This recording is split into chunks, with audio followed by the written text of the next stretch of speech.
சுருக்கமாக கேள்வி. மாண்புமிகு பேரவைத் தலைவர் அவர்களே, என்னுடைய புதிய கீழ்பண்ணாத்தூர் தாலுகாவிலே கீழ்பண்ணாத்தூரிலே ஒரு போக்குவரத்து பணிமனையை அமைத்தால் அங்கே இருக்கின்ற பல கிராமங்களுக்கு டவுன் பஸ்கள் விடுவதற்கு ஏதுவாக இருக்கும். ஆகவே அந்த பணிமனை அமைக்க ஏற்பாடு செய்யப்படுமா? இன்றைக்கு திருவண்ணாமலையில் லட்சக்கணக்கான கிரிவல பக்தர்கள் ஆந்திரா, தெலுங்கானா, வெளிநாடுகளிலிருந்து வருகிறார்கள். ஆகவே திருவண்ணாமலையில் ஒரு விமான நிலையம் அமைக்க வேண்டும் என்ற வகையிலே இப்பொழுது ஒன்றிய அமைச்சர் ராம்மோகன் ராவ் அவர்கள் உடான் திட்டத்திலே நான் புதிய விமான நிலையங்களை தர இருக்கிறோம் என்று கேட்டிருக்கிறார்கள். அதில் திருவண்ணாமலையை சேர்த்து உடான் திட்டத்திலே ஒரு விமான நிலையம் அமைக்க அரசு ஆவணம் செய்யுமா என அறிய விரும்புகிறேன். மாண்புமிகு அமைச்சர் எப்போ விமானத்துறை மந்திரி ஆனியே பதில் சொல்லுங்க. மாண்புமிகு பேரவைத் தலைவர் அவர்களே, மாண்புமிகு பேரவை துணைத் தலைவர் அவருடைய கோரிக்கைப்படி இப்பொழுது புதிய பணிமனைகளை அமைப்பதற்கு நம்முடைய போக்குவரத்து கழகங்களுடைய நிதிநிலை இடம் கொடுக்காத நிலையில் இருக்கிறது. அதன் காரணமாகத்தான் நமக்கு நாமே என்ற அடிப்படையில் நாங்கள் நம்முடைய போக்குவரத்து பணிமனைகளை அமைப்பதற்கு என்னுடைய தொகுதியிலே நான் அமைத்துக் கொண்டேன். நம்முடைய மாண்புமிகு ஊரக உள்ளாட்சித்துறை அமைச்சர் அவர்கள் அவருடைய தொகுதியிலும் அதே போன்று அவரே அதற்கான ஏற்பாடுகளை செய்து அமைப்பதற்கு இருக்கிறார். எனவே மாண்புமிகு பேரவையின் துணைத் தலைவர் அவர்கள் அதற்கான நிதிகளை ஏற்பாடு செய்தால் அங்கே பணிமனை அமைப்பதற்கு நடவடிக்கை எடுக்கப்படும். விமானத்தை பொறுத்தவரை எனக்கே புரியாத ஒரு புதிராக கேட்டிருக்கிறார். அவரிடத்தில் நேரடியாக பேசி தீர்ப்போம் என்று தெரிவித்துக் கொள்கிறேன்.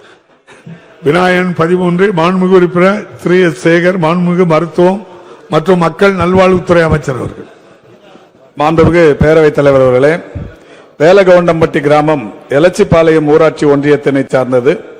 வேலகவுண்டம்பட்டி கிராம மக்கள் தொகையை பொறுத்தவரை 3651 ஆகும்.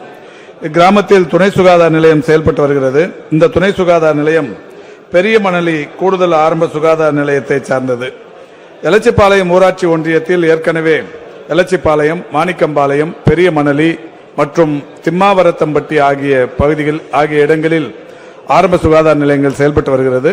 மேலகவுண்டம்பட்டி கிராமத்திலிருந்து 8 கிலோமீட்டர் தொலைவில் எர்ணாபுரம் பிரதான மேம்படுத்தப்பட்ட ஆரம்ப சுகாதார நிலையமும் 14 கிலோமீட்டர் தொலைவில் நாமக்கல் அரசு மருத்துவக் கல்லூரி மருத்துவமனையும் செயல்பட்டு வருகின்ற காரணத்தினால் இங்கே புதிய ஆரம்ப சுகாதார நிலையம் அமைப்பதற்குரிய சாத்தியக்கூறுகள் இல்லை என்பதை தங்களின் வாயிலாக மரியாதைக்குரிய மன்ற உறுப்பினருக்கு தெரிவித்துக் கொள்கின்றேன். மாண்புமிகு உறுப்பினர் சேகர். மாண்புமிகு எதிர்க்கட்சி தலைவர் அவர்களுக்கு வணக்கத்தை தெரிவித்துக் கொண்டு, மாண்புமிகு பேரவைத் தலைவர்களே, எலச்சிபாளையம் ஒன்றியம் வேலாகவுண்டம்பட்டியை பொறுத்தவரை அது ஒரு ஜங்ஷனான இடம். மக்கள் தொகை அங்கு 3800 பேர் இருந்தாலும் கூட அங்கு பேருந்து வசதிகள் சுற்று வட்டாரத்திலிருந்து வரக்கூடிய ஒரு ஜங்ஷனான பகுதியாக இருப்பதால் அங்கு ஆரம்ப சுகாதார நிலைக்க மீண்டும் பரிசீலிக்க வேண்டும் என்று கேட்டுக்கொண்டு, அதே போல கோலாரம் ஊராட்சியிலே நிலமும் உள்ளது, அதிலேயாவது அட்லீஸ்ட் ஒரு ஆரம்ப சுகாதார நிலையம் அமைக்க வேண்டும் என்பதை கேட்டு, நாமக்கல்லிலே பழைய தலைமை மருத்துவமனையிலே காலையில் 4 மணி நேரமும் மாலையில் 4 மணி நேரமும் பணிபுரிகிறார்கள் மருத்துவர்கள். முழுவதுமாக 24 மணி நேரமும் மருத்துவம் செய்ய வேண்டும் என்று கேட்டு, அதே போல் அங்கே ஒரு MRI CT ஸ்கேன் அடிஷனலாக, ஏன்னா GH அங்கே இதில் மெடிக்கல் காலேஜில் இருக்கு, இருந்த போதிலும் நாமக்கல் பழைய தலைமை மருத்துவத்திலே MRI CT ஸ்கேன் இருந்தால் கிட்டத்தட்ட 6 தொகுதியில் இருக்கக்கூடிய வருகிறவர்கள் எல்லாம் பயன்படுவார்கள் என்பதை கேட்டு இதை அமைச்சர் செய்து கொடுப்பாரா என்பதை பேரை வாயிலாக அறிய விரும்புகிறேன். மாண்புமிகு அமைச்சர் அவர்கள்.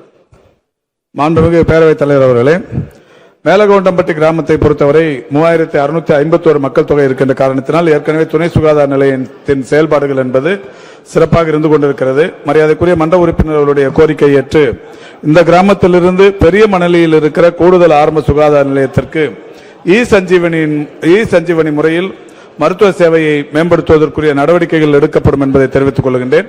அதோடு நாமக்கல்லிலே இருக்கிற ஒரு மருத்துவமனையில் காலையும் மாலையும் இருக்கிற மருத்துவ சேவையை முழுமையாக செய்திட வேண்டும் என்று கேட்டிருக்கிறார். அந்த மருத்துவமனையை பொறுத்தவரை அங்கே இருக்கிற நாடாளுமன்ற உறுப்பினர், சட்டமன்ற உறுப்பினர்களுடைய கோரிக்கை ஏற்று அந்த மருத்துவமனை காலை மாலை என்கின்ற வகையில் மருத்துவ சேவை ஆற்றப்பட்டு வருகிறது. பக்கத்திலேயே மருத்துவக் கல்லூரி மருத்துவமனையை பொறுத்தவரை ஒரு 700 படுக்கைகள் கொண்ட மருத்துவமனை அங்கே செயல்பாட்டில் இருந்து கொண்டிருக்கின்ற காரணத்தினால் இந்த மருத்துவமனை ஏற்கனவே சித்த மருத்துவ கல்லூரியாக மாற்றப்பட்டிருக்கிற சூழலிலும் இவருடைய கோரிக்கைகளை ஏற்றுதான் இன்றைக்கு அந்த மருத்துவமனை என்பது பயன்பாட்டில் இருக்கிறது என்பதையும் தங்களின் வாயிலாக மன்ற உறுப்பினருக்கு தெரிவித்துக் கொள்கின்றேன். உறுப்பினர் சேகர். மாண்புமிகு பேரவைத் தலைவர்களே, கபிலர்மலை ஒன்றியத்தில் ஜேடர்பாளையத்திலிருந்து சித்தாலந்தூர் வரை மொத்தம் 22 கிலோமீட்டர் உள்ளது. அதற்கு இடையில் ஒரு ஆரம்ப துணை சுகாதார நிலையம் ஜமீன் இளம்பலியிலே அமைக்க அரசு முன்வருமா என்பதை பேரவை வாயிலாக அறிய விரும்புகிறேன். மாண்புமிகு பேரவையின் துணைத் தலைவர் அவர்களே, அமைச்சர் மன்ற உறுப்பினர் அவர்கள் ஏற்கனவே கேட்ட கேள்வியிலும் இந்த கேள்வியிலும் பிரதானமாக சொல்லியிருப்பது இடங்கள் இருக்கிறது என்கின்ற வகையில் சொல்லியிருக்கிறார். இருக்கிற இடத்திலெல்லாம் மருத்துவமனைகள் அமைப்பது என்பது சாத்தியமில்லாதது. மக்கள் தொகை, ஒரு மருத்துவமனைக்கு இன்னொரு மருத்துவமனைக்கு இடையே இருக்கிற தூரம், இவற்றை அடிப்படையாக கொண்டுதான் அந்த விதிமுறைகள் வகுக்கப்பட்டு வருகிறது. என்றாலும் பரமத்திய 2 இடங்களில் இந்த அரசு பொறுப்பேற்றதற்கு பிறகு அவருடைய கோரிக்கை ஏற்று துணை சுகாதார நிலையங்கள் அமைக்கப்பட்டிருக்கிறது.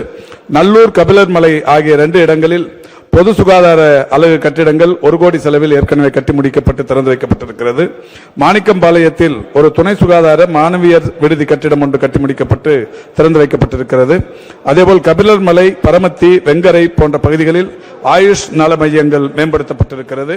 இப்பொழுதும் கூட பரமத்தி வேலூரிலே இருக்கிற அரசு மருத்துவமனையில் 23 கோடியே 75 லட்சம் மதிப்பீட்டில் 50 படுக்கைகள் கொண்ட தீவிர சிகிச்சை பிரிவு கட்டிடம் ஒன்று கட்டப்பட்டுக் கொண்டிருக்கிறது.